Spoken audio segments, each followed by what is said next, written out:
Hello, everybody, and welcome to another episode of the Guitar Souls podcast. This is episode number 86, and I am one of your hosts, Mr. Levi Clay, and I am here with my good friend, Mr. Mike McLaughlin. How's it going, bud? As ever, fucking terrible. No, not terrible. I'm all right, man. But just 2020 is determined to not go without causing yet more hassle. Unlucky for me, last week Nancy and Finlay were both unwell. We had swollen glands and mad temperatures and just like a weird cold. Like Nancy was in bed for 2 days. That was Sunday, Monday, Tuesday of last week. So Wednesday came, I went to work. I was off Monday, Tuesday because they were shut for a stock take. Thinking to myself, great, I've avoided getting it. Sure enough, Thursday rolls by, swollen glands, sore head, dizziness, clammy sweats, genuine fatigue to the point where I couldn't stand on my legs properly at work, or I certainly wasn't comfortable standing up, and I had to go home. Maybe that was a blessing in disguise considering the state of the roads for the last 2 days. Oh, for wow, anybody that doesn't stay in Scotland, and we talk about getting every season in one. Yesterday we had, the day before we had super torrential snow. Yesterday was even worse. Then it rained and all the snow went away, and about midnight I heard a thunderclap that genuinely lasted about 25 seconds. Just kept going. So bad weather. It's now pissing down. Everywhere's flooded because all the ice and snow has also went on top of the flooding. Sore throat. Just taking lozenges and cracking on with it. How are you? I mean, part of me wants to steer into this whole how miserable our lives are, because from reading all this fan mail, we get a lot of nice comments. Some of them laughing at how shitty our lives are, and they're telling us it makes them feel better about how shit their lives are. But that's actually, a lot of people also just saying that chin up, and also it helps with the struggles that they're going through, knowing that they're not the only people going through struggles. But in all honesty, pretty good week. I'm going to do a shout out to Ariel Posen's record How Long. I'm sure it's called How Long. Okay. It was his last album. I'm transcribing it at the moment, and it's bloody excellent. So highly recommend checking out Ariel Posen's album. Nice. How Long. I'm supposed to be doing Luca Mantovanielli's album, and I am doing it, but I keep just it's a lot of shreds and noodling, and I just keep having to stop and go, I want to do something else. And I told Ariel I wouldn't have this album done till maybe the end of January, and at this rate it'll be done before Christmas, because I'm doing it out of pleasure. You know what I mean? It's music that you're enjoying listening to, music that you're just fascinated by. So there's been that really. Aside from that, you know me, lots and lots of work, just constant. All fun. No play. Got to keep yourself busy. I want to play. I want to sit and play PS4, PS5 even, I guess now. But no time. It's been an incredibly busy week for us. Of course, we did take delivery of something very special that we're going to talk about in a second. Did we? Yeah, I don't remember that. I've got it to hand. I'm going to bring it out in a out in a second. Yes, you are. And we are giving it away. An incredible, I don't know, £1,200? That sounds about right. £1,200. Between 12 and 1,400 anyway. But either way, the fact that Perry gave it to us to give away is fucking tremendous. Absolutely. And I'm sure everybody would like to know a little bit more about it. So, did you know? Nah, don't tell them. This show is brought to you by Ormsby Guitars. Now, if you've always wanted to try an Ormsby but never had the chance, well boy, do we have a treat for you. Perry and the guys have just sent us over a limited edition 7-string Zakota-topped Futura model, and we're going to be giving it away to one of you awesome listeners. Now, all you've got to do to be in with a chance of winning this stunning instrument is send us some fan mail to the email address GsolesFanMail@gmail.com. One more time, that's GsolesFanMail@gmail.com. This competition will be running for the next 4 episodes of the podcast as we gradually introduce a new fan mail section.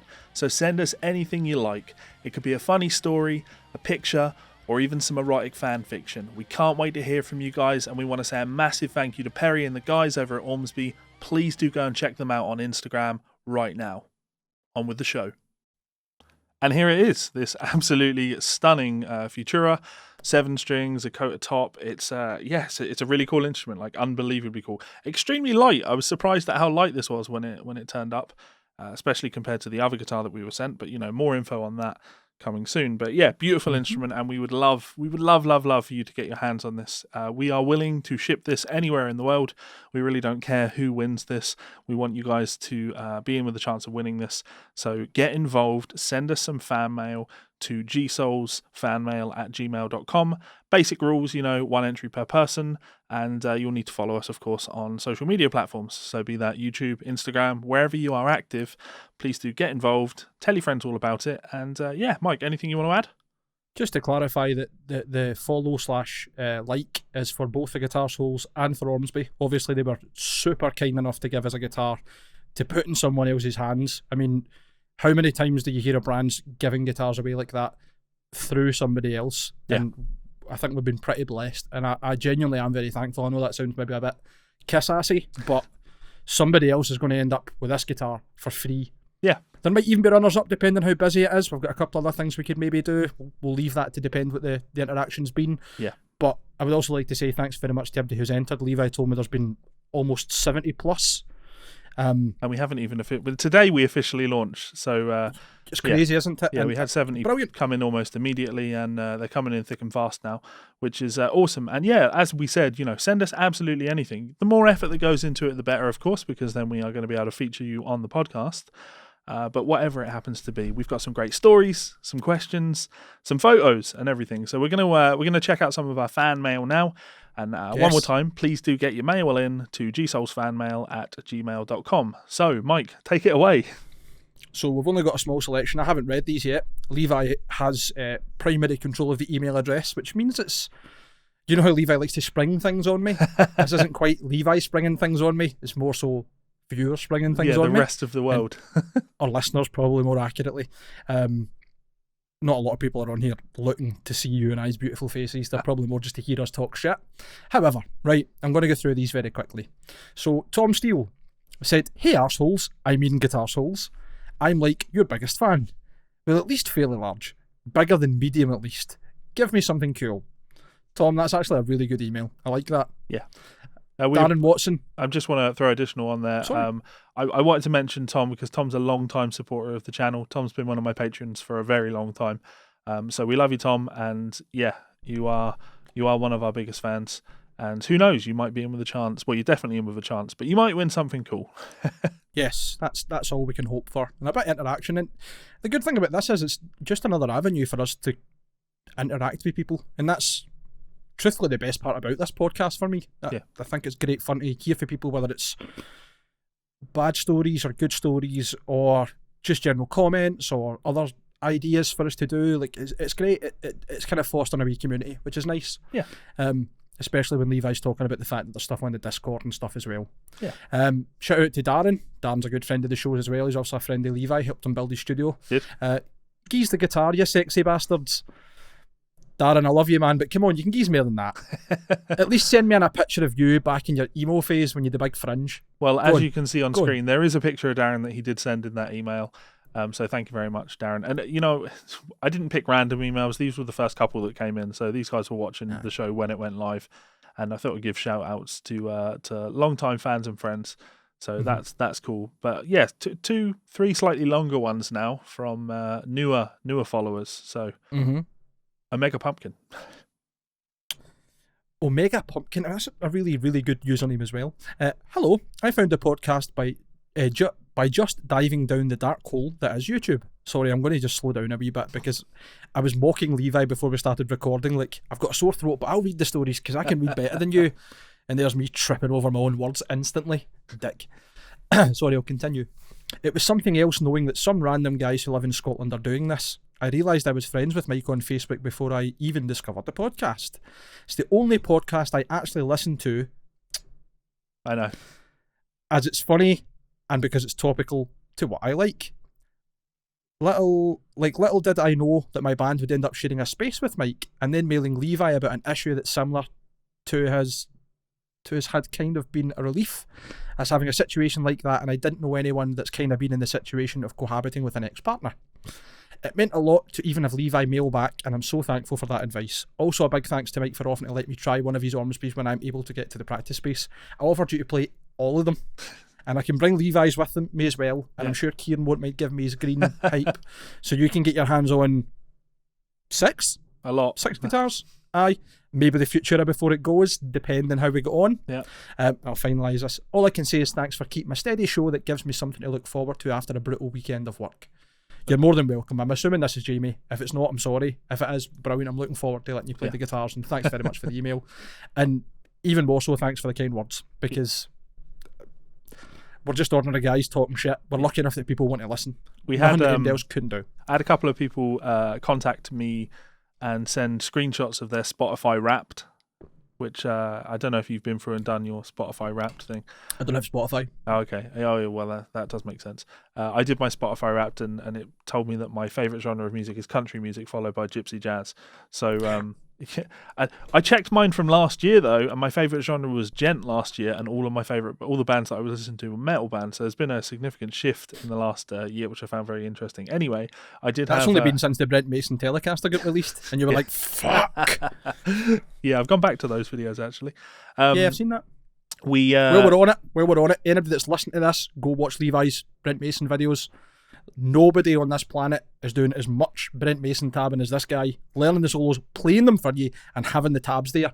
You'd be fucking mental to miss out on that if you have any interest in learning any sort of guitar licks that are country-wise, especially somebody as prevalent as him. Yes. But we did have a few people send us their screenshots of their rap to show us that the Guitar Tales podcast is their number one podcast compared to all. And I'm seeing all these other great podcasts that I know and enjoy, and to see us ranking in higher in people's views, it was very cool. So we love stuff cute, like that. In fact, exactly a year ago, funny you mentioned that, it was on my Facebook memories. A year ago, if not today, yesterday, Jack Bowden, a friend of mine's from down south, exactly the same thing. It was a screenshot of his Spotify 2019 Wrapped, and we were number one. Jack, if you're listening, if you still are listening, big love to you, brother. Be safe. Yeah. We got another email from Lee Stevens. Aye, well, we know Lee. He's never out the chat, especially when we do the previews on the Monday nights. He's always in getting a good chat with him, which is lovely. So I'll read his, and I might go a bit colloquial here, so anyone that doesn't understand, I'm sorry. All right? Because he's clearly Scottish. All right, lads. Since this is quite a new thing, I'll send a sober one before I end up sending a power of drunk fanboy emails to you. Love it. Also, on a side note, I will warn that parts of this may be unreadable. Oh, well, I guess I'm going to be reading like a story ahead to slow myself down a bit. I moved to Dubai a while ago, and coming from the absolute hole in Scotland I came from, it was murder trying to find my way over there. One thing that did get me through the days was having just found the podcast just before I moved. I found it to be a massive relief having something to fall back on, to chill to, or laugh to when it's been a long week trying to speak normal English to people who still don't understand a fucking thing I said. Anyway, for them to nod at me, laugh, then ask for someone who speaks English to them. I want to interject at this point. Much respect to Mike, who, I should point out, this has been written using Scottish slang, but Mike is immediately translating it to something that people would understand. Trying. I mean, it's not like there's nothing in there that would really knock anyone off. When you read it, you get the idea. The things that I've really jumped over that Stephen's typed in is saying Tae, T-A-E, Tae meaning two. It's more letters than writing two. It is, but Scots is still a dialect that is dying. We have to respect that. Come on. So long story short, your podcast has helped a man way out of his comfort zone feel a lot more at home and catch up on the absolute weapons in the guitar industry. There's one wet Mackenhanky and he's got a signature wah pedal that's got his name on the side of it. I hope you lads are well, and always remember it's onwards and upwards for yourselves. Thanks very much, Lee. That's really kind. And I didn't realise that the podcast meant as much to you as well, obviously being over there. Really, really kind of you to reach out, man. Thanks very much. Yeah. And then finally, this was my favourite. This might actually be my favourite email we've received so far. This is a great email, really heartwarming. And after reading this one, of course, I'm reading every single bit of fan mail that comes in. I'm replying to a few people, mainly people that are like, "Are you really reading all of these?" I was like, "Yeah, of course I'm reading these." But this one I had to respond to because it genuinely touched me. So Tom Mack. Thanks for the email, Tom. I'll just read this because I've not read it. As I said to you, as I put forward at the start, I don't know these stories. So Levi's giving me a wee preface telling me that. You'll enjoy this. I'm sure I will, man. I know we're going to be well looked after. Yeah. Hey guys, I'm a great fan of the podcast and have enjoyed many aspects of it, especially the album breakdowns. I thought album club, thanks. Yeah. And putting the guitar world to rights when you've spotted something that needs brought to our attention. So well done for that too. Thanks very much, mate. I'd like to talk about humility in the world of music and tell you a story about my brother meeting Ozzy Osbourne during the Black Sabbath End tour.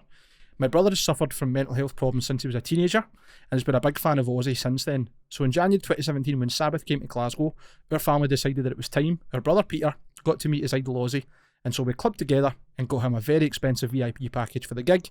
That of course meant meeting Ozzy and the band.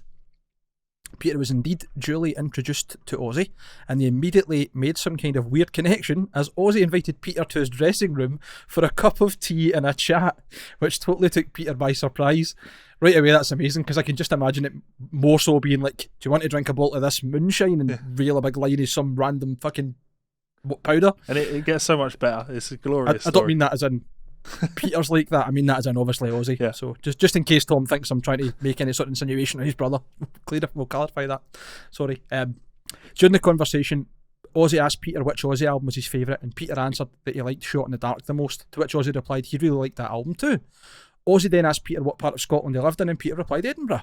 Ozzy then told him he was going to Edinburgh the day after the gig to take the Edinburgh Ghost Tour, and asked Peter if he would like to come along too.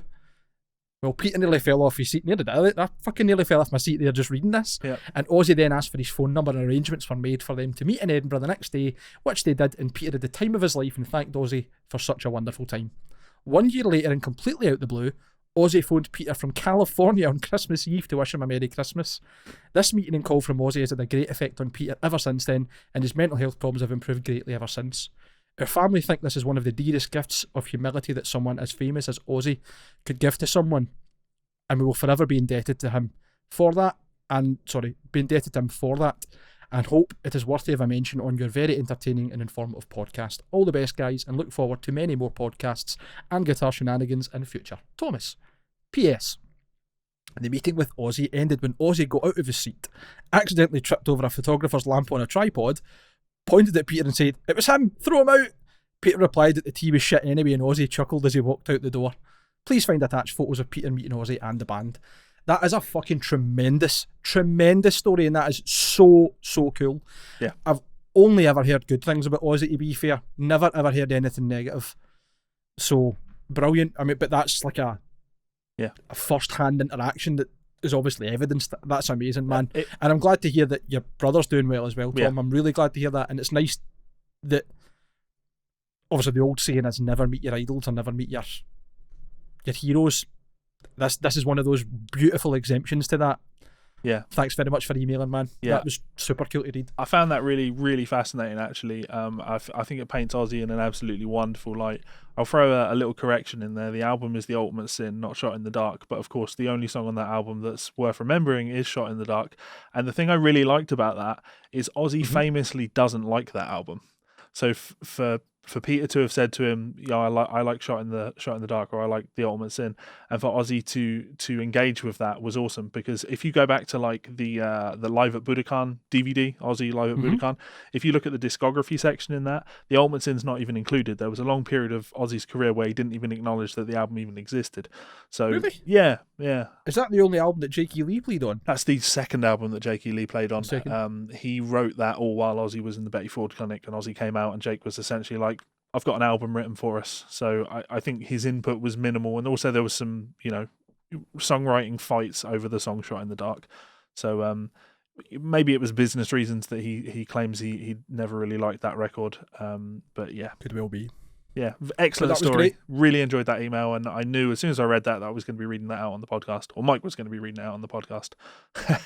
So yeah, one more time, please do send us some fan mail to GsolesFanMail at gmail.com. Your input is always appreciated, and yeah, we're looking forward to doing more of these in future.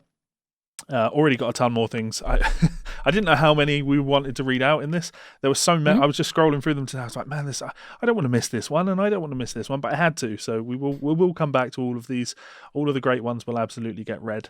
So if it ends up overwhelming, maybe even dedicate like an episode to just going through a load of them. I'm totally down with that, or doing a live stream or something. Yeah. We'll brainstorm it later, or anybody that's listening and or viewing, let us know what you would like us to do in what format. Yeah. Another thing we discussed that we've not done yet that I think would maybe be worth doing. Remember, we're doing Album Club, where we're talking about maybe doing a playlist.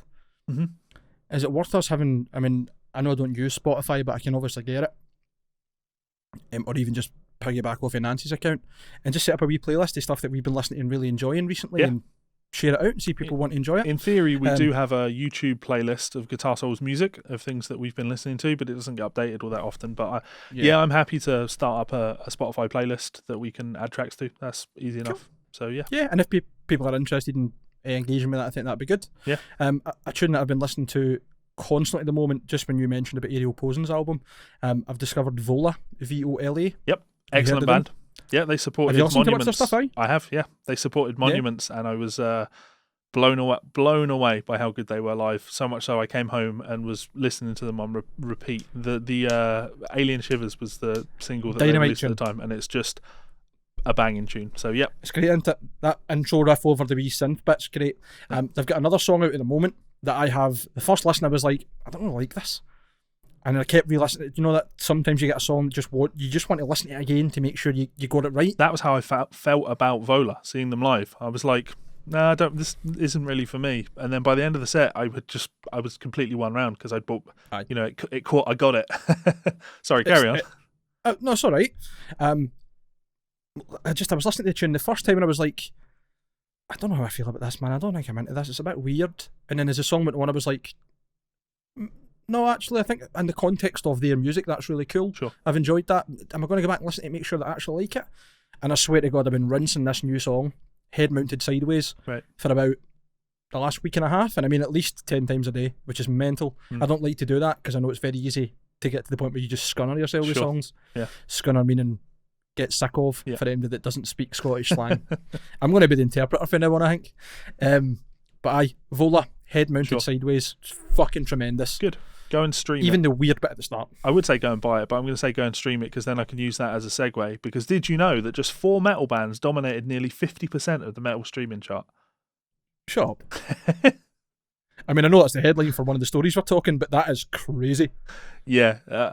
So on reading this headline, I think the way I took this was that 50% of the music that is being listened to is from just 4 bands.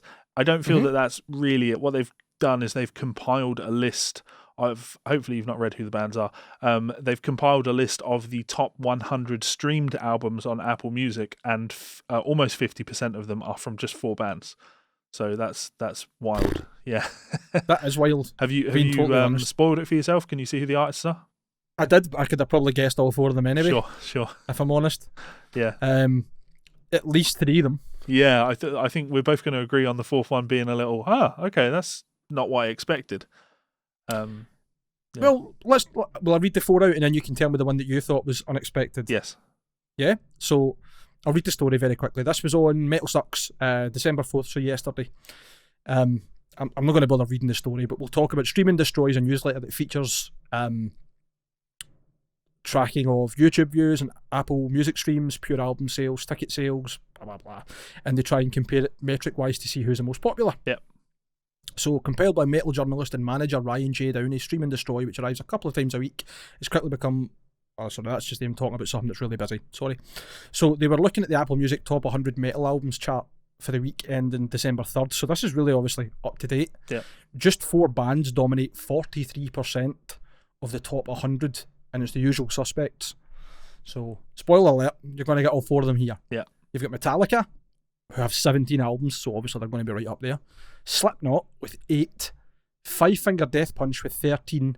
And the one that confused me, or I didn't really expect, is Tool with just 5 albums. So, and when you say with just 5 albums, what do you mean by that exactly? Well, it says on here that this is the albums that are on the streaming accounts that are the ones that are the most popular. Sure. It's the thing that's kind of misleading about this is, and they go on to state this in the article, that all of these artists, apart from Tool, benefit from having multiple versions of the same album appear on the chart. So you're talking like deluxe editions of albums, etc. So are you saying it was Tool for you, the one that surprised you? Well, I know they've got a crazy prolific following, but they've only really just been on streaming sites since, what was it, last year they made that big massive song and dance when they brought the new album out. So I was quite shocked to find that that's streamed so heavily when they avoided streaming sites so much. You know what I mean? Where you've got Metallica with 17 albums. Yep. Like, they're a very popular band as is. with all these different albums, different tastes to different eras and fans, Yeah, for them to still be considered up beside Tool's mad. It certainly Tool to be considered surprises upside down. me that Megadeth isn't on that list, or Slayer, or one of the big iconic thrash metal bands aside from Metallica. But no, it wasn't actually Tool that surprised me. It was Five Finger Death Punch that surprised me. I know they're popular, but I didn't think that they would be part of the top 43%. You know what I mean? Like, they must be doing absolutely fucking huge numbers. So, if we go through this list, there's 100 albums here. Yeah. I'm not going to read them all. I'm just going to have a look to see where each of them are. Obviously, Metallica's number 1. Yeah. Hatebreed are up there, which is surprising. Five Finger Death Punch are 3rd with F8. Five Finger Death Punch are 13th with A Decade of Destruction. Number 14 is Five Finger Death Punch, A Decade of Destruction Volume 2. Sure. Number 18 is Five Finger Death Punch, American Capitalist Deluxe Edition. Number 28 is Five Finger Death Punch, Got Your Six. And 31 is Five Finger Death Punch, A Decade of Destruction. Yeah. So that must be a different version of that album then. So, because that was the same one that was number 13 and the Volume 2 is number 14. Yeah. Five Finger Death Punch, War is the Answer, is at number 36. Five Finger Death Punch and Justice for None Deluxe at 43. Right, that'll do. That's fucking crazy. Like, the only thing that kind of I'd be interested to see for this is, I don't know how popular Apple Music is. Sure, I bet it's popular, but I'd be really interested to know, compared to Spotify, which I'm sure is the big streaming platform. I wonder how many active users Apple Music has versus Spotify. And will that be skewing this in some way? Because it really surprises me that Hatebreed has come in at number 2. When was the last time you heard people talking about Hatebreed? In context of British bands, not that often, but they're still pretty big in America. Okay. Like Jamie Jasta is still quite a big name. Does his podcast. I don't know how active he is, but I know that Paul Maguire, who used to play in Cerebral Bore and runs Obscenery films, is out there filming with him quite a lot, and they do like is it Metal Guys Doing Non-Metal Things or something podcast, and the two of them and Howard Jones and Adam D go for burritos at a random van, and there's all these other musicians, and they're like, this is like a hot spot for all these bands. So I feel I should be doing a YouTube check to see if Hatebreed have hit 1 billion streams on any of their songs. Definitely not. Though I just wanted I Will Be Heard might be, by the way. That's a big song. Let's have a look. Oh, God, you've done it now, haven't you? But just probably hitting like 20 million. Yeah, I don't imagine it be.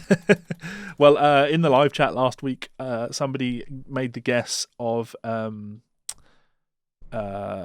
Smells Like Teen Spirit, and Smells Like Teen Spirit has had over 1 billion streams. So, and that's I wouldn't think of it as metal, but it's certainly a heavy tune. It's it's not screamy, but it's shouty. So, Hatebreed, I Will Be Heard, 12 million. So they've got a long way to go. Cool. Shall we talk about some Van Halen? But they're doing not bad. Yes, let's talk about Van Halen. This one, it's not a great story, is it? But at the same time, it's definitely worth talking about. Eddie Van Halen guitars sell for $422,000 at auction. Wolfgang Van Halen disapproves. Kinda misleading headline as well. I think this one's where it's like as if Wolfgang's put them up for auction and he's disappointed they didn't get more money. I'd never actually read it that way. That's an interesting. Yeah, I can see why you might say that. Yeah. But it wasn't the first thing that popped into my head. It was the first thing that popped into mind, and then I read the story and I fired onto the chat. So this was reported on Loudwire. When was this? It's not got a date on it. December 3rd. Alright, cool. 2 days ago then, that's good.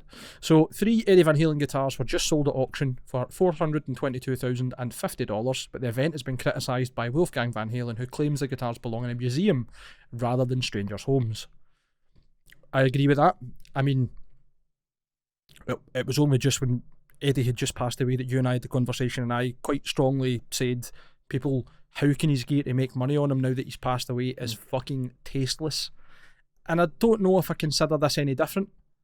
I do see where you're coming from. Ultimately, for me, this doesn't bother me in the slightest, just because when you hear what guitars it was, these aren't iconic Eddie guitars. These are just things, and no one's being forced to buy these. Of course not. I wouldn't want to see these in a museum. I want to go see Eddie's, his main guitars. Well, Dimebag's got Bumblebee, but I want to see like real Eddie guitars. These were just guitars that he happened to play. And if there's a collector out there that's like a mega Eddie fan and he wants that to be the centerpiece of his guitar room, I don't hate it. Like, in all honesty, I don't hate it. I think there are more egregious things, I think. Like, for example, if Wolfgang ends up being involved in releasing like unheard tapes of Eddie and they're being sold at a premium, like, to me, that feels a little bit more egregious, where you're sort of trying to monetize and capitalize on the fans' grief, and trying to, take money out of everybody's pocket. Whereas in this scenario, who's really been ripped off per se? Like, one person has bought the guitar. I'm not saying they've been ripped off. That's not my suggestion. No. I just think it's quite tasteless, the timing of it. But anyway, I'll read the rest of this and I'll give you the context as to why I feel that way, right? It's the first paragraph I'm going to read that really gets me, right? Yeah. A signed Kramer guitar once gifted to Eddie Van Halen's close friend, Brian Cush, brought in the most cash, selling for $231,250. The Kramer was reportedly built by EVH and his guitar tech at the Van Halen Shredder's 5150 home studio. That, to me, I don't think it was Brian Cush that put it up, but for that to be then passed through different hands to then just go to auction, it's a bit of a slap in the face for a gifted guitar that it's not like Wolfgang himself went to auction this and it's for a good cause. One of Eddie's Charvel guitars, which was reportedly placed on stage in San Antonio, Texas in 2004 and sports a cigarette burn at the front, sold for £140,000 and $140,800, not pounds, sorry. A stage prop guitar used by child actor Brian Hitchcock in the Hot for Teacher video was the third act sold by Julian's Auctions. That's his actions, I think it meant auctions, selling for $50,000. Wolfgang Van Halen disapproved of the auction, claiming none of the instruments were stage guitars, despite the Charvel being advertised as a stage-played electric guitar. Quoting Wolfgang, the headline should read, 3 guitars that are striped were sold at an auction for charity. They weren't stage guitars. I had nothing to do with this, Wolfgang tweeted. I don't ever plan on selling any of my father's iconic guitars. The only place they'd possibly belong is in a museum. So that kind of ties into what you're saying, that you want the real guitars to be in a museum. That's fine. I suppose I maybe missed the part that this was meant to the comment about it being for charity. It's not. Continue. Exactly. I was just going to say then, it says he added, also one was a gift, which is my point. I think that's really disrespectful. I don't know who'd want to give that away. Somebody stupid. Timing is a little fishy to me, again, before correcting his charity auction statement. Oh wait, scratch that. It wasn't for charity. They're just taking advantage of my father's passing. What a surprise. Fuck him. You know what, Wolfgang, I totally agree with you. Fuck those people. I think that's really, really shit and really disrespectful. Personally. Yeah. I know you're maybe not as bothered, but nah. I like, for example, the guitar that was used in the Hot for Teacher video. That's just, it's memorabilia, isn't it? It's like selling film memorabilia. And sure, now's the smart time to sell anything because demand is high. I guess that one doesn't bother me so much. Right. That's just a standard, as you say, memorabilia. That's like, but I wouldn't be really upset about like a film cast selling off parts of the set after. Sure. Here's like, I know the point you're going to be going at is the one that was a gift, right? And unless it can be shown to me that Brian Cush sold that guitar, it's just a non-issue to me, because for all we know, Brian Cush may be dead. This may have just been passed down a long time ago, or who knows? 10 years ago, maybe Brian Cush found himself in financial hardship, was bankrupt. I don't know. Like, there's tons of reasons why that guitar might have left his possession. For the record, I'm not saying that Brian Cush is the person that put this up for auction as being a greedy, horrible bastard. What I'm saying is a guitar that was gifted to someone by Van Halen who was a close friend has ended up in the hands of an auctioneer, and how it's got that way and the timing of it doesn't sit right with me. And the guitar that can't be verified as being played on stage. Yeah, the gifting side of things only feels relevant. It only feels like relevant information to me if it's being sold by the person that it was gifted to. Would be my way of looking at it. The thing that kind of irked me about this was and I don't want to jump on Wolfgang Van Halen because I know he's getting a lot of hate from people. And I've never been a big fan of his. But when he says they're just taking advantage of my father's passing, what a surprise. Mate, I get it. Your dad died and you're cut up about it, but like, everybody that even mentioned, you could make the same argument about us right here, right now. We're talking about Eddie Van Halen because it's a popular thing to talk about. Are we just taking advantage of your father's passing? Like, no. Totally different thing. I don't agree with that. But what about Wolfgang that's able to monetize the fact that his father's died by being able to sell singles? Like, you can't. I don't feel like he's you not can been take out trying to advantage. push singles though. There was a single that he put out that was number one in the charts and made a lot of money. I'm sure it might have been for a charity, but regardless, it's still, no matter what way you look at it, it's taking advice. He didn't do it, before his dad died. He did it after his dad died. All of these things are going to happen, and it's so easy to look back on them in retrospect and go, well, you're only doing that because you're taking advantage of the fact that my father's... No, Eddie's iconic. He's always going to be one of the greatest that there is, was, or ever will be.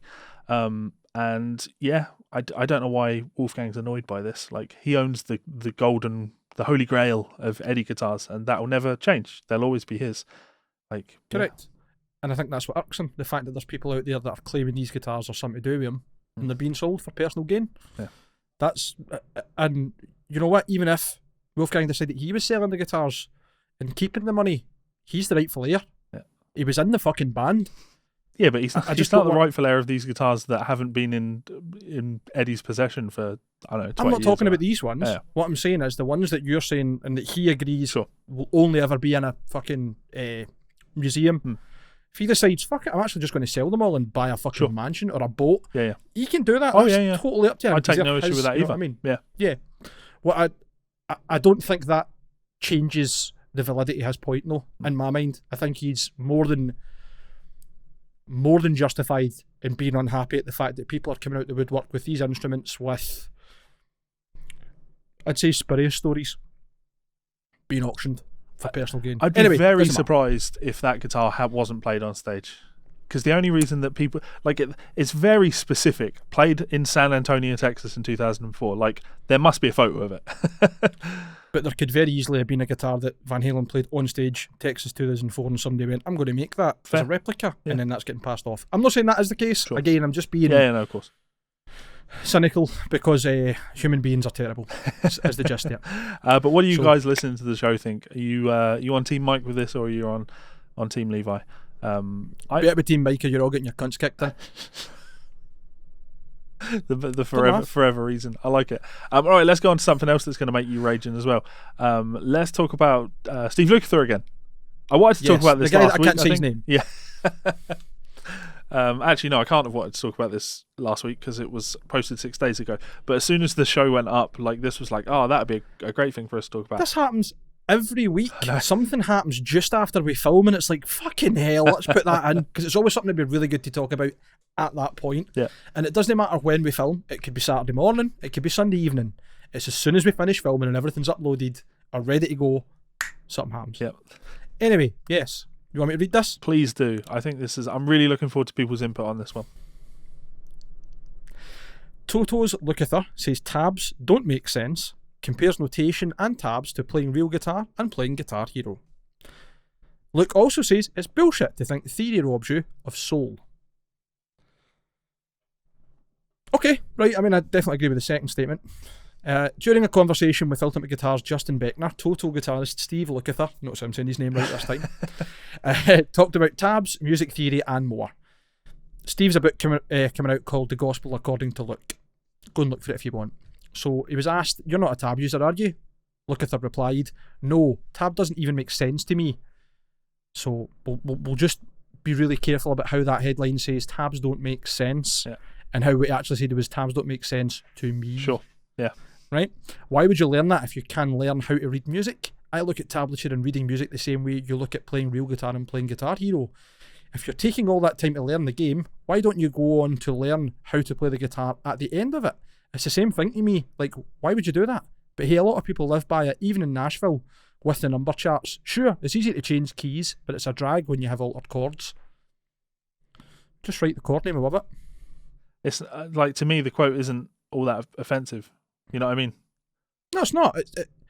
Again, I pointed that out at the time because the headline is the stickler here. Yeah. And I noticed that, Ultimate Guitar, obviously, they've got the voting system now. Yeah. It's a 12 upvotes and 44 downvotes. So, but this is why I wanted to cover it, right? Because I like Steve Lukather.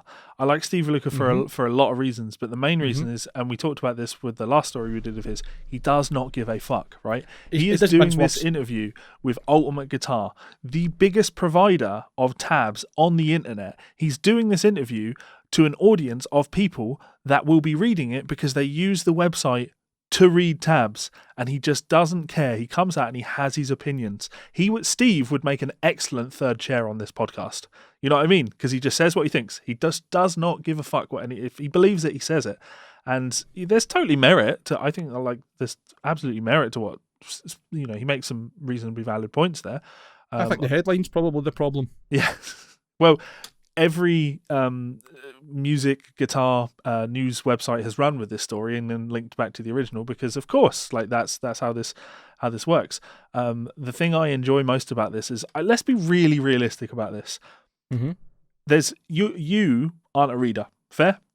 So you will be in one of two camps with this, either, all right, or you'll be annoyed by what he said. And I think the only people that get annoyed by what Steve has said here, and there's a lot of them on Ultimate Guitar, are the ones that low-key can't read and are annoyed about it. Like low-key. Yeah. Look at you. 2020. Low-key. Sorry, I should have said the people that are low-key annoyed about this are just people that can't read. And I'm not saying that with a view to say, Steve's right and you should learn to read, because as a teacher, I don't teach my students to read. I think there's much more efficient uses of our time together. Steve is a product of his time. He's one of the great session guitar players, and he came up in a time where he needed to be able to read in order to do what he did. So all of these people that are annoyed by Steve, like I saw people calling Steve Lukather a one-hit wonder. Like, are you fucking joking? Sorry, which hit is it you're talking about? Are you talking one of the many Toto hits, or are you talking about, I don't know, Thriller? Beat It, Michael Jackson? Yeah. Exactly. Like, shut the fuck up. You don't have a clue if you're trying to say that Steve Lukather is a one-hit wonder. Yeah. But no, to answer your point, I think I came in on the indifferent scale when I read the quote, because... Yeah. But you're right, he makes a really valid point. If you're going to go to the effort of learning tab, why not go to the effort of learning music? I wouldn't say they're equally easy to learn, but if you put the same amount of time in, you're going to learn to read sheet music. Yeah. Just as you would learn it read tab. I think we're definitely going to agree that it would require a lot more time and effort to learn to read music, but I think, like, you'd have to just have your head so unbelievably up your ass to look at tab and notation and say, yeah, well, they're equal in terms of what I can get out of them. They're not. No. They're not even close to equal in terms of what you can get out of them. You will get infinitely more out of being able to read standard notation. But like I say, the downside is it's a significant time sink. I totally see where Steve's coming from. Love Steve, great player. But as I said, I don't teach my students to read because there are 100,000 other aspects of guitar that are a better use of our time for what they're going to be doing professionally. But yeah. I'm going to have a hot take here, and you might not agree with me, right? I think tablature gives people who are learning music a better opportunity to train their ear and their timing than notation does, standard notation. Because standard notation obviously tells you exactly how long you're supposed to play each note and how that fits in the bar. Tabs don't. You have to work that out yourself, and you have to get used to that. So I think there's merit to what you're saying there. I do think there's so. merit. I think it's different ways of developing the same skill. If you think about it, I think when you're learning to read notation, there is that degree of being able to look at what is on the page and process what it is going to sound like before even playing it. And in order to do that, you are inherently practicing rhythm as well. It's just from a totally different angle. To me, like, there's three schools. You can be a notation reader, you can be a tab reader, or you can not read in the slightest, and you can play everything by ear. And the more I play, the longer I am a guitar player, the more experienced I become, the more value I put in just being able to do everything by ear. I'm a transcriber by trade, so for me, the skill is being able to hear something and immediately play it, right? Now, I've monetized that by being able to then write those things down in standard notation and tab, but I'm primarily a tab guy. Like, notation, I'm a reasonably good reader, but tab is easier, and I'm selling product, so it makes sense that you're doing it for the mass market appeal. But to anybody listening to this, stop neglecting your fucking ears. Like we've talked about it on the show time and time again. Mike has a phenomenal ear for music, and has no understanding of the inner game of music, like how the inner workings are. But he doesn't need it because his ears so fucking damn good.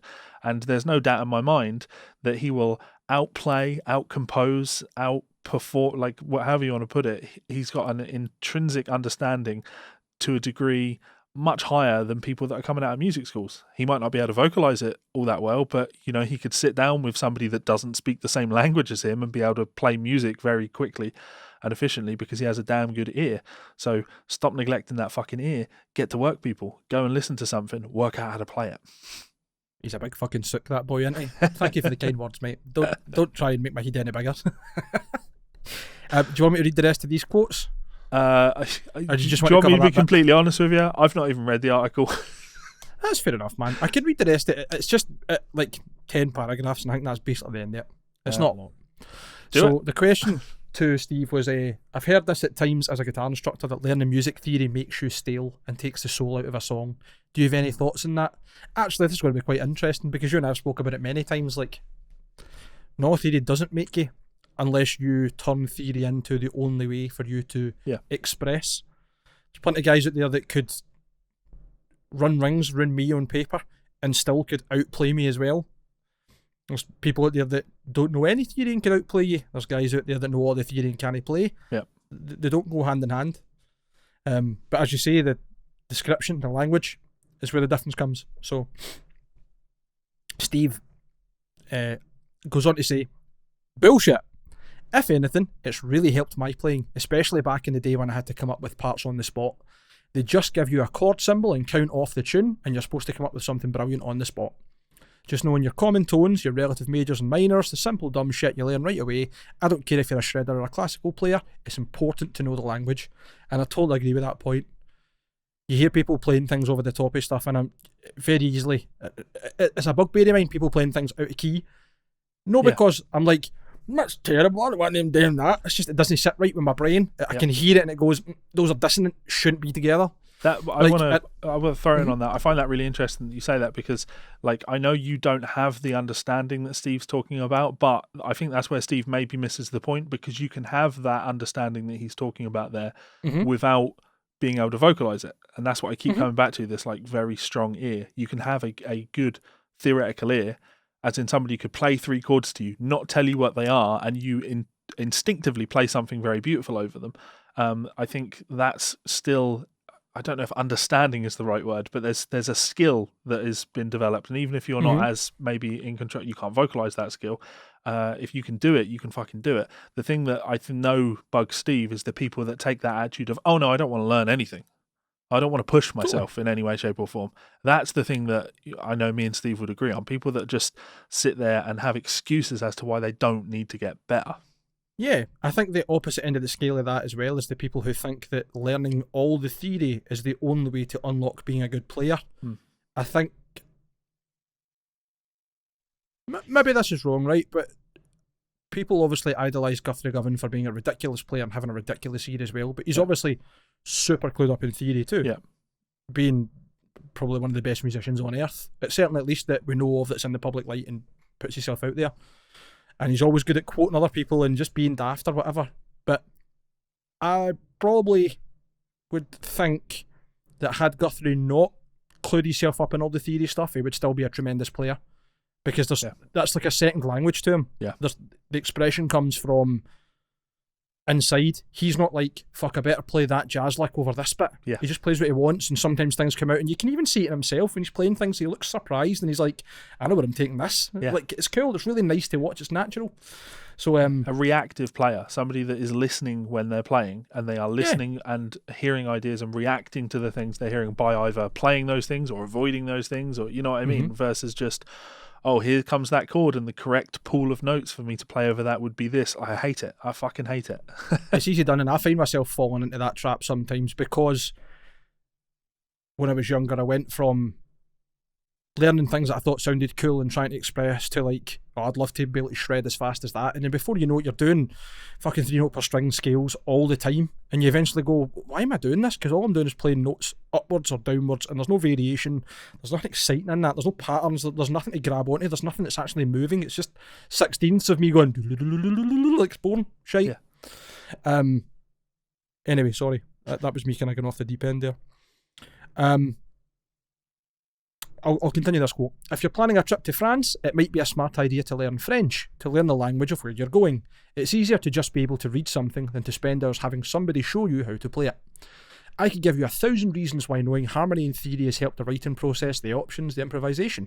The biggest lie out there is that knowing how to read music or knowing anything about music theory takes your soul away. Bullshit.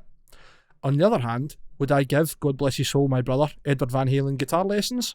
Would I give Jeff Beck guitar lessons? No. My own son plays guitar weird because he didn't want to take lessons. But he started to come upon something that I would have never thought of, so I just stopped myself. And I was like, carry on. Keep doing what you're doing. Just don't become a shredder. There's already too many of them. Write good songs, be a great rhythm guitar player, play melodically, and you'll always have work. And you fucking bang on about that, by the way, and I want to say that to everybody that's listening.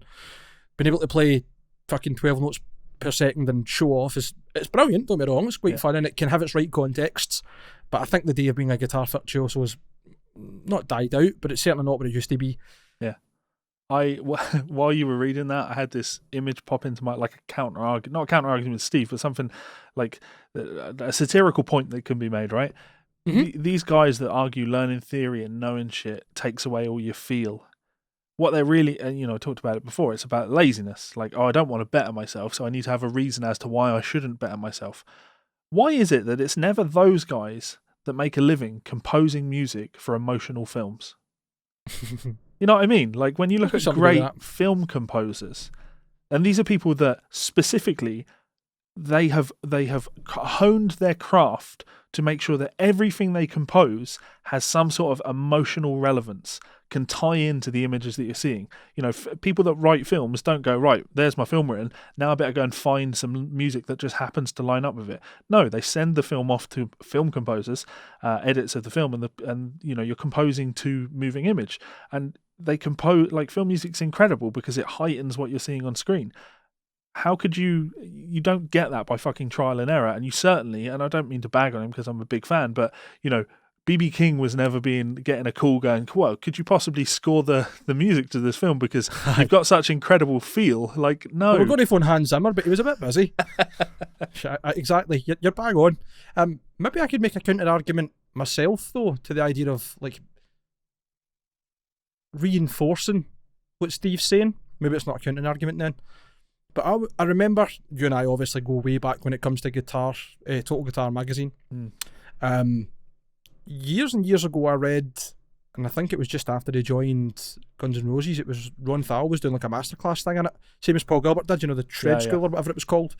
And there was an article with Ron and he was talking, and what he was basically saying is I try and think like 4 or 5 notes ahead, so if I make a mistake I just turn it into something that works with a lick, and I'm always trying to process what's coming next and what I'm going to do next and where I want to be, but not so that I can be predictable, just so that I can kind of be ahead in my own brain, and then if I want to change something or something catches me off guard, and it's always natural, I'm kind of living in the moment because I'm trying to be ahead of myself, which I thought was really good. And I'm sure he made a comment along the lines of like, if I play a bum note I'll just play a couple more and go back to it and just play that again and then it's jazz.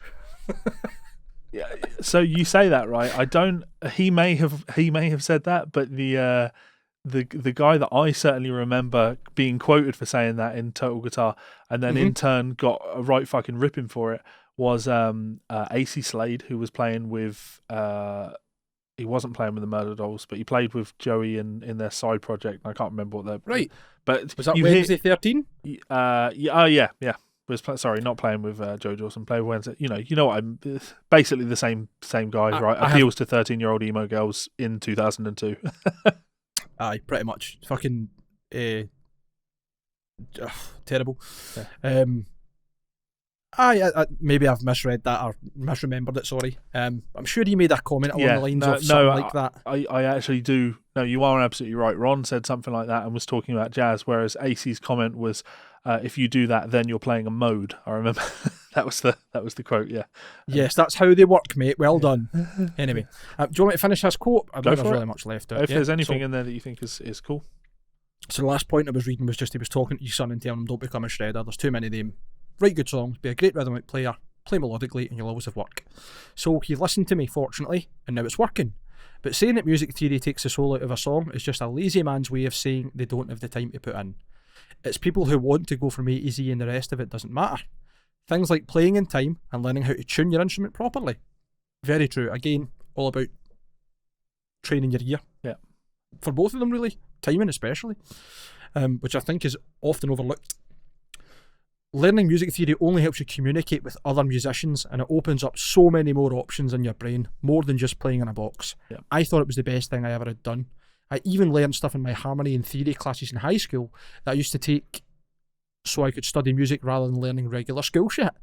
It helped me a lot. Knowledge is power. Learning stuff isn't a bad thing. Your students probably didn't want to do homework. They wanted to learn Enter Sandman and jump off their faux marshals. Yeah. Doesn't he give a fuck, does he? He doesn't. I love him. I love him more and more as the older he gets. You know what I mean? Like, the less fucks he gives. Exactly, and I just enjoy it more and more. So I'll be picking up a copy of his book and having a read of that because Steve, we salute you. The Guitar Souls salute you, sir. You are, in fact, right. I don't know if you know this, but Chet Atkins used to bestow people with the title CGP. Certified guitar player, right? So Tommy Emmanuel is Tommy Emmanuel CGP. Chet Atkins bestowed him with the title of certified guitar player. I think that we need a similar thing where we can bestow an honorary title on people that we think are honorary guitar souls. And I think if there has never been someone that I felt more strongly of giving the honorary guitar soul title to than Steve Lukather.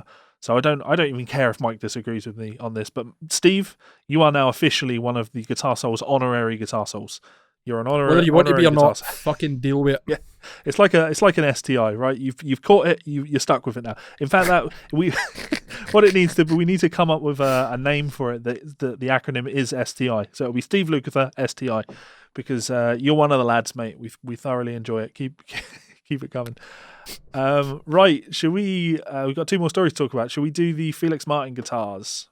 Yes, this is quite an interesting one because it was actually one of the other Ormsby artists, Ando San, that was sharing this. I saw him holding one. Yep. And I thought that's really interesting. I know he's quite close with Felix. Obviously they both do the kind of neo soul, really interesting tap and thumpy stuff, and I think there's a few times where he's been jamming with Felix, so I'm guessing you've maybe been part of this, I don't want to say project because that sounds really disrespectful, but part of this process.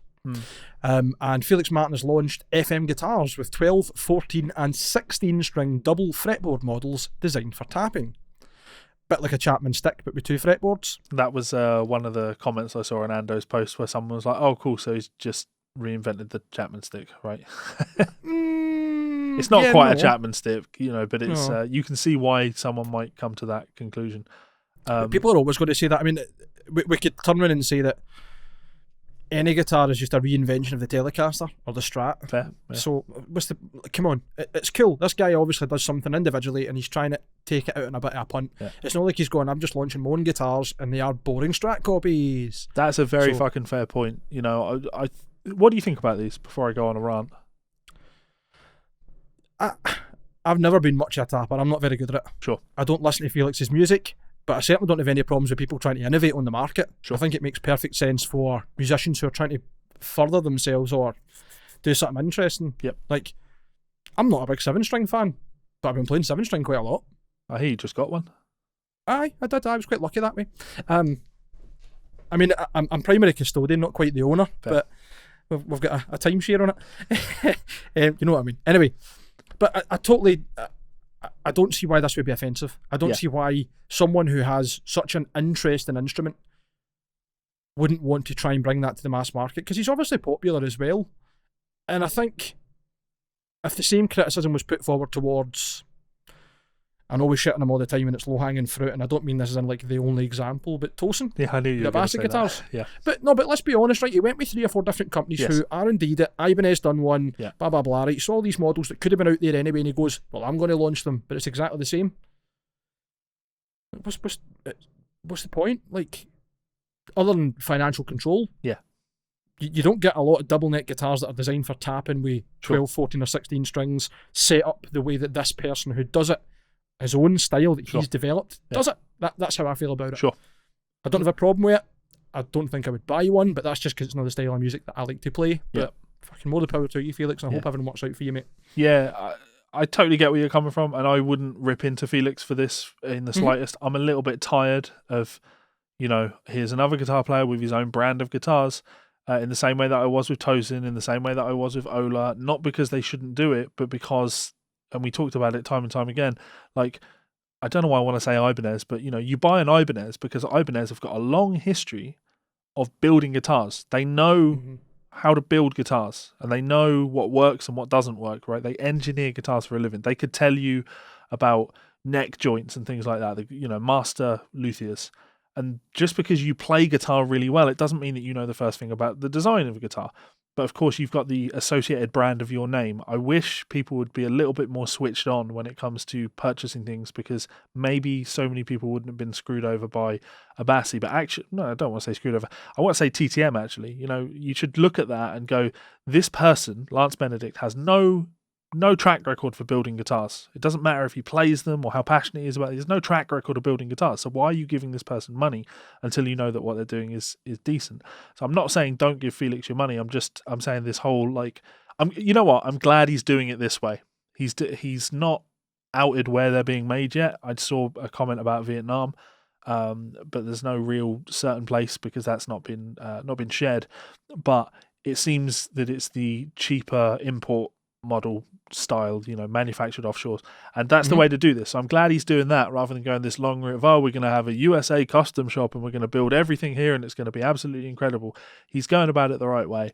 And I think everybody's going to agree with me on this, I have no problem with Felix Martin. I would be fucking amazed if there's enough of a viable market for this type of instrument for this to be a viable business. You know what I mean? I don't think he's expecting every guitarist on earth to be diving at grabbing one. I don't think it's like that.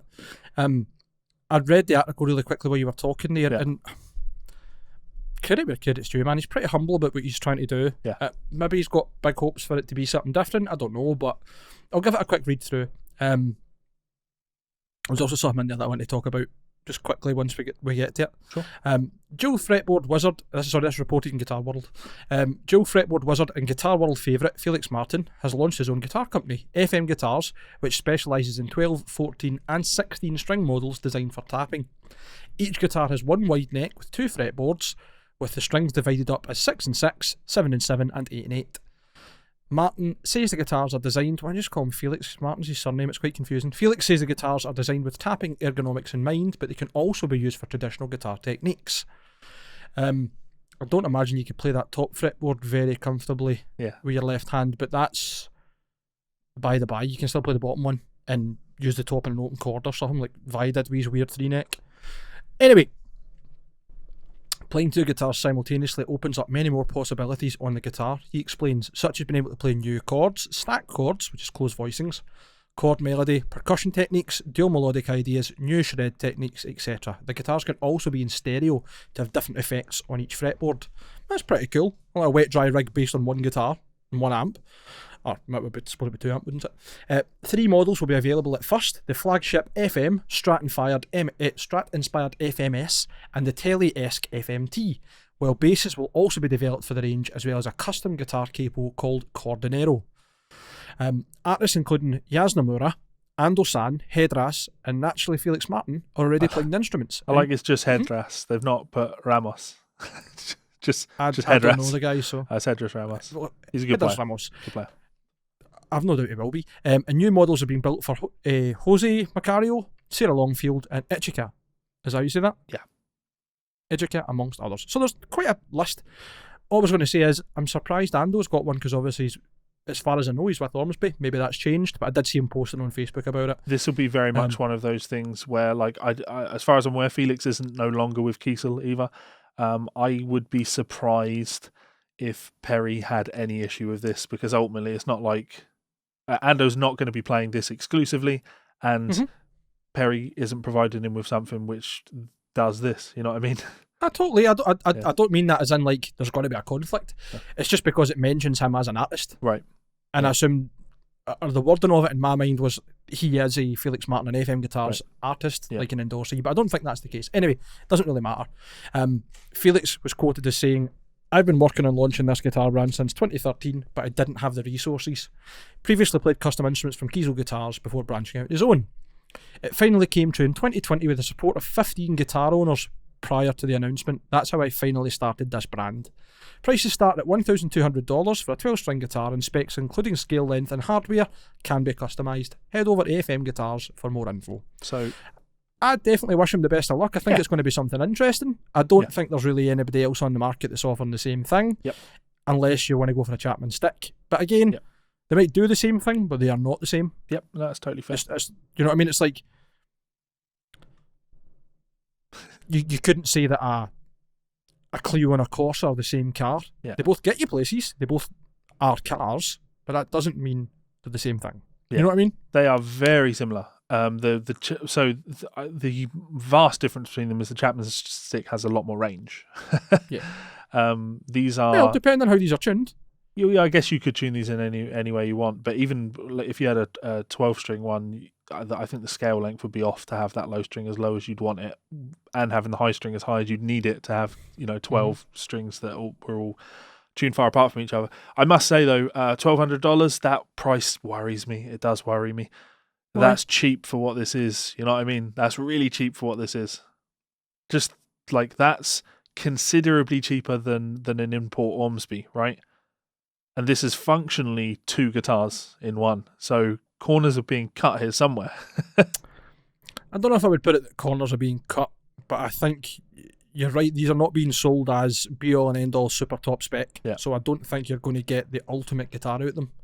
Corners being cut is very unfair. I guess the better way of putting it is compromises are being made somewhere. But they're always made unless you're buying something that's fully custom. Yeah. So what I would be more keen to do personally is just wait to see what happens with them, and I'd like to get my hands on one to try. I don't mean that as in like for me to have one to keep or anything like that. I just mean I'd like to play one and just see what it's like. Hey Felix, reach out. You're welcome to sponsor the show. Yeah, not even like to play, just to have a look at. Because I'm looking at the photos on FM Guitars as we're talking, and where it's got two separate necks, or certainly fretboards, it's one neck. Yes. Yeah, one which is really interesting to me. Yeah. Yeah, it'll be interesting to see one of these come out in the wild, especially the double neck basses, man. They're like a 10-string bass. I like the look of the Telecaster. I think that's pretty cool. Yeah, I think that's the nicest shape of them, and I think the finish on it's really nice. Yeah, I know I was going to say that. Okay. You liking Telecasters? Don't lie. I know. There's one done like a 335 and it's interesting. Telecasters are just romantic to me. You know, I want to get involved with a Telecaster. I want to sit a Telecaster down, eat a nice meal with it, give it a nice glass of wine, and then give it a big kiss. And speaking of kiss, for the worst segue of all time... No, I quite like that. Okay. You know, I watch a lot of Linus Tech Tips. I don't know if you're into that. I used to watch a fair amount of Linus Tech Tips, yeah. You know what I quite like about how shameless his bad segues are? And I feel like that's something that we could incorporate, because I'm shit at doing it. You're good at doing it. Anyway, not to kiss his ass, but Kiss. Ooh! Rock band Kiss to host a huge New Year's Eve party at Atlantis, the Palm. It's time to kiss 2020 goodbye, is the quote. Fuck off. Sorry, excuse me. You want me to read this now? Obviously, I've not read it, but you have. Yeah, this is wild. This was posted, and just a reminder, there is a Discord server. I'm sure somebody will post a link somewhere. If not, you can go and ask for one. There's a Discord server for my channel, and we have a Guitar Soul section on there. This story was submitted in there because of on the one hand, there's some wild money being thrown around with this, but also just from a music business standpoint and from what they're looking to achieve, not in terms of the revenue that they're making, but in terms of the money that they're trying to spend in order to break all these records. This is pretty fucking wild, to be honest. excuse me, it's not as if Kiss aren't well known for just trying to be absolutely fucking ridiculous all the time. Yeah. I mean, their tagline for the longest time was what fucking you wanted the best, you got the best. Yeah. The hottest band in the world, Kiss. I don't think I would really agree with that, but good marketing. Yeah. Can't argue with that. Legendary rock band Kiss are set to throw a huge New Year's Eve party at Atlantis the Palm this year. The band shared a promotional video to their YouTube channel telling fans to kiss 2020 goodbye. And you can find that obviously on YouTube under Kiss 2020 Goodbye on New Year's Eve. Which would just like to throw out is a wonderful name. A wonderful bit of branding. It's clever. So clever. Like, and as much as I think they try and sell their shit far too much, yeah, people still buy it. Yeah. People buy like fucking Van Halen guitars for $150,000. Yeah, we'll stick to this one because he's going to get me ranting. In an interview with Rolling Stone, the band shared that they'll be spending $1 million on pyrotechnics to create one of the biggest shows Dubai has ever seen. How fucking outrageous is that? Sure, I was just reading 1 million and I'm looking at it and I'm going, right, it says Dubai, I don't know what the currency is in Dubai, DHS, 3.67 million in pyrotechnics. $1 million in pyrotechnics, $1 million in things that blow up, and that's them going. Yeah, functionally burning $1 million. They may as well actually just get $1 million in a big cannon and fire it into the sky. Yeah. Like, I know this will be a no to you, from you. Maybe if I turn the sound off, right? But surely you want to see some of this footage. Surely when there's footage of this, you want to see what $1 million of pyrotechnics looks like. I mean, I've seen Kiss. As much as I don't like them, I have seen them live. And I went to see them live because it was when they were trying to do the download thing. They were trying to break the records for the amount of people in the crowd that had Kiss makeup. Right. And I had my face painted as well, as far as I remember. So I got into the hype. They were pretty good. Yeah. Gene Simmons, wasn't Gene, sorry, it was Paul Stanley, flew across the crowd on a zip line to the soundstage and then back. Yeah. Gene Simmons was on top of the stage at the very top with a big fucking axe bass, blowing flames. The drums were spinning and upside down, and it was bizarre, but it was cool. Anyway, you can't deny that they're a great show. Yeah. Doesn't mean that I want to go and see them, I would spend money on it, but I was at the festival, of course I'm going to go and fucking see them. Yeah. The huge show will be live streamed to fans around the world, with registration costing $39 to see the show online. Not a lot, really, considering. Oh, I think it is. Fans, I think just to $39? $39 just to watch a concert. That's not to own the concert. That's just to watch it. Mm-hmm. It's not a massively unreasonable amount, and I'm surprised Kiss aren't charging a lot more than that because it's fucking Kiss. But it's an off-putting amount for $39. You know what? If I was having a bunch of friends over to drink beers and watch this, and we were all chipping in, then fine. But what I find with things like this is it's usually just fucking me. So $39 for one person to watch something feels like a lot. But for a group of people, yeah, pretty reasonable. The way I kind of see it's like not the same, but akin to like watching like a wrestling pay-per-view or MMA. They usually cost $20, $30 to watch. It's just a one-off event, but it lasts a couple of hours and you're paying for something special. The fact that they're spending $1 million in pyrotechnics alone probably means that the $39 you would spend to watch it, you're going to get some out of it. But I agree with you. I don't think it's not a ridiculous amount of money, but it's also quite a lot. Yeah. But in the grand scheme of things, when you take it into the context of what they are spending, I don't think it's ridiculous. Fair. Anyway, fans in the UAE, United Arab Emirates, will also be able to see it live, providing that they book a room at the 5-star hotel. I mean, This was the interesting part to me. Aye. Kiss will be performing outdoors from Dubai's Atlantis Hotel, and while a majority of fans will watch by stream, several thousand hotel attendees will be viewing from their balconies, the Rolling Stone confirmed. Now this is a fucking clever way to get gigs during a pandemic. Yep. Just being honest, you're boosting tourism, you're boosting the hospitality industry, you're boosting the actual fucking music industry, all the people that would be involved in building the stage, lighting, the pyrotechnics, sound. Yes, someone that sells fireworks for a living is making a fucking killing. The wee fireworks shop just up in Campus Nathan sold it. So the event plans to be one of the highest production live streamed experiences, with 250-foot high stage, 4K cameras and huge pyrotechnics, in the hopes of securing a Guinness World Record. with 100 feet high flames in store. That's just ridiculous. It's just as well, people are on the fucking balconies, man. You end up scorching them to death. Yeah. If you want to be part of the action at Atlantis, the Palm, the price starts from $7,431 for 5 nights in a stage-facing room. Yeah. You know what? Like, when I saw that price, I was like, Jesus, 7,000 to see Kiss. But actually, for 5 nights in a 5-star hotel with all the other stuff, again, I'm surprised Kiss aren't charging more. In Dubai as well. Yeah. A place that's famously known for being about money and being expensive, especially these kind of things. So that's good. I don't think that's ridiculous. Yeah. I mean, it's way more than I could spend, but Sure. it doesn't mean that people won't go to it. This includes a New Year's Eve dinner between 6 and 9 p.m. before heading back up to your balcony, where you'll find in-room beverage and snack packages included. Again, no really like Kiss to give you much for your money. Plenty of thought has been put into the live-streamed aspect, though, with 50 cameras, 360-degree angles, and a dedicated crew making it happen. The crew will be split into groups for safety, taking around 6,000 COVID tests over a 13-day period. I like to imagine that's each. The driest throats in the world. Just swab, swab, swab, swab. New Year's Eve will be the first time Kiss has performed in 296 days due to COVID restrictions. The band has been isolating with their families for the last 8 months. Sorry, my throat's starting to get a wee bit sore. While we don't have the full details on how guests in Dubai will be able to attend the event, we'll be sure to update you when we have more information. Before we talk about any more, 100% they're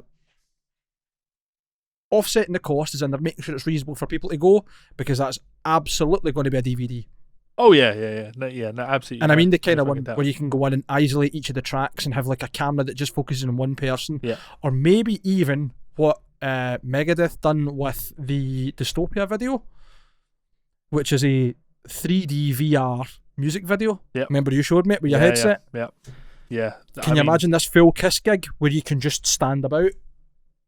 360 cameras, it's possible. Oh, no, it's totally. I mean, if anybody's going to do that, and more importantly, do that well, it'll be Kiss. So totally. Credit where credit's due. It's not like they put out half-arsed stuff when they charge crazy money.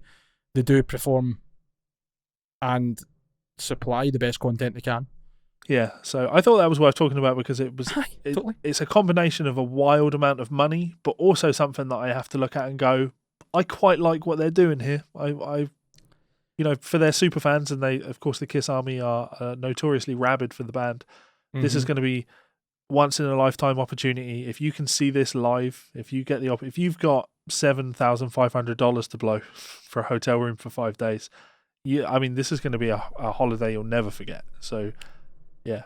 I think on top of that, they have very cleverly brought not a solution, but certainly a positive action towards getting gigs back and supporting the industries behind live music. Yep.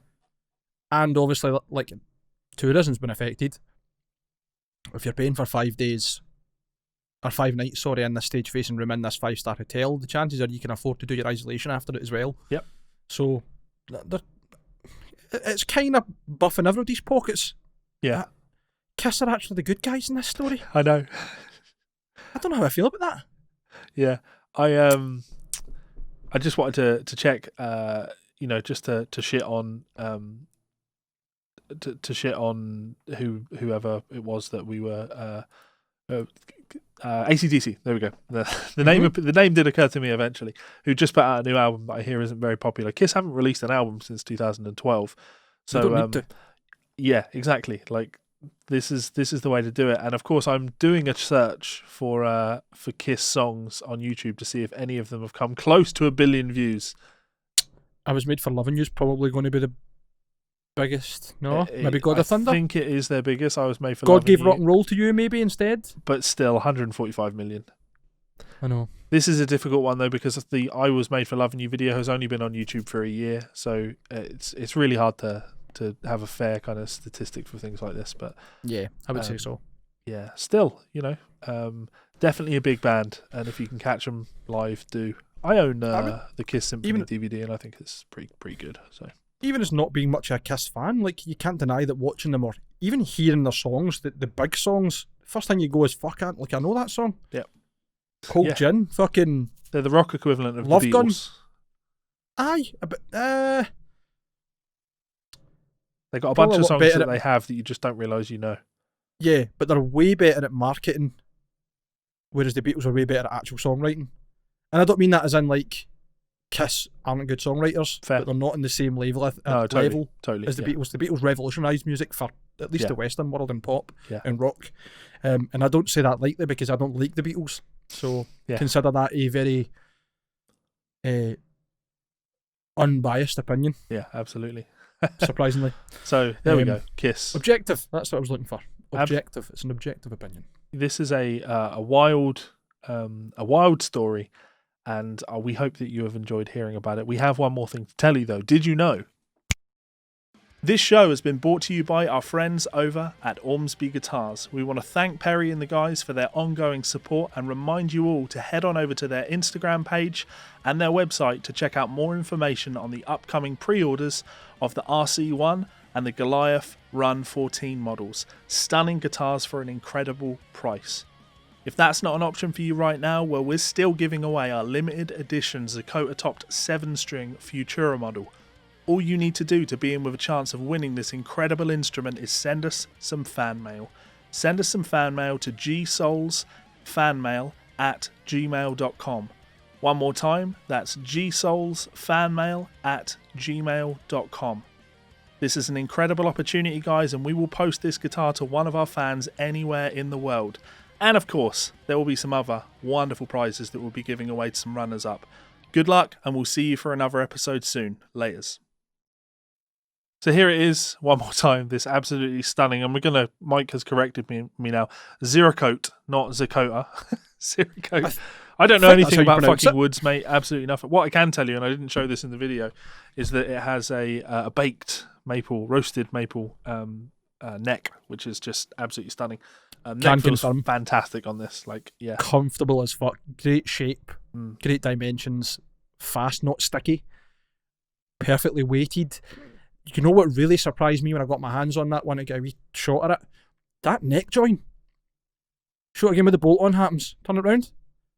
Look at that. It's so comfortable, and I swear to God, like, I can't describe it. The access on it's ridiculous. Yeah, it really is. Doesn't get in the way. I'm not trying to again be a fucking sook or whatever, but genuinely that is an outstanding guitar, and I'm pretty certain whoever gets it's going to be pretty fucking happy. You're pretty raging that we have to give it away, aren't you? You wanted I'm not raging. No, quite the opposite actually. I'm really excited about the idea of putting this in somebody else's hands. Yeah. Just, I'm going to be really candid here. When Levi was recording some of the adverts that we did, I was going to do a voiceover as well, and I kind of got a bit of stage fright, which doesn't really happen for me. I'm not usually shy that way, but I was like, fuck, I don't know how to sell this that doesn't make me look like I'm either being a shill or is quite wooden and isn't natural. Sure. This feels different. I have a genuine wee excitement in my stomach to be like, we've got a great opportunity to make somebody's year so much better. Whether it happens in January or the end of December doesn't really matter, but somebody's going to get a ridiculous instrument for nothing. Just for listening to this podcast. Exactly. That's a cool feeling.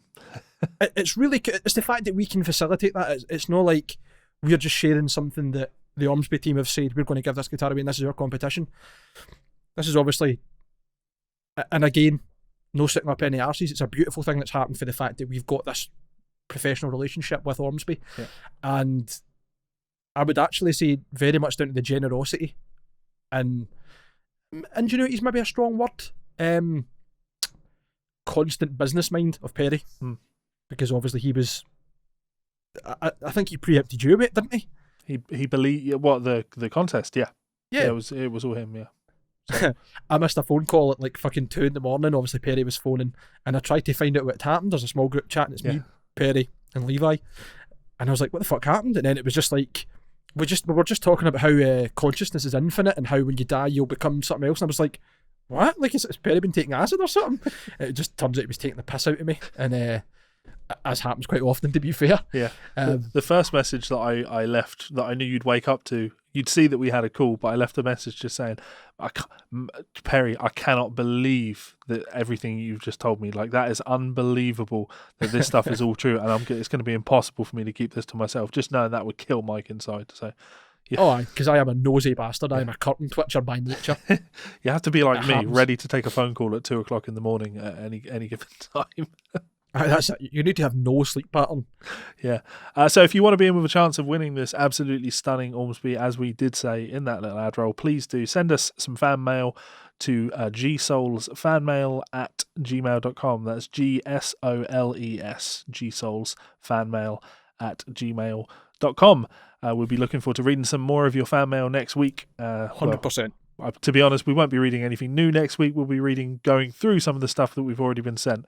Keep it coming, never know. guys. We very much We appreciate might get it. some really, really good emails come through that we want to get on top. Sorry to interrupt you and talk at the top of you.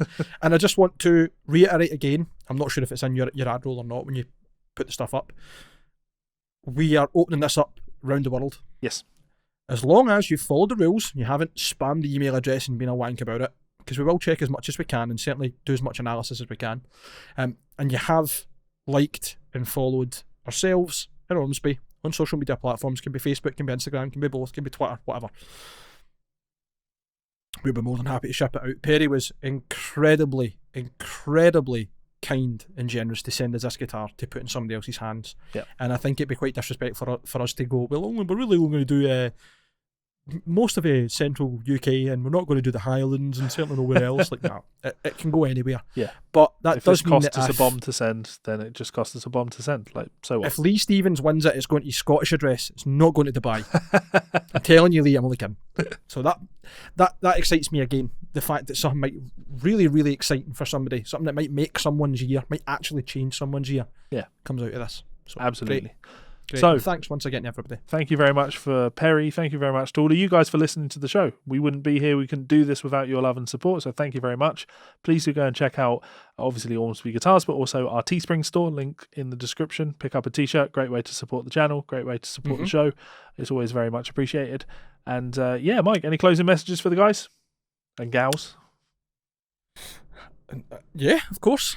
As ever, thanks once again. You make this worthwhile. It's great. It's lovely. We're kind of like in the middle, but in the luckiest way, because we've got a company that we both truly adore. You're a man of incredible ethics and just being honest about things. If it's not up your street, you're not going to say it is. Yeah.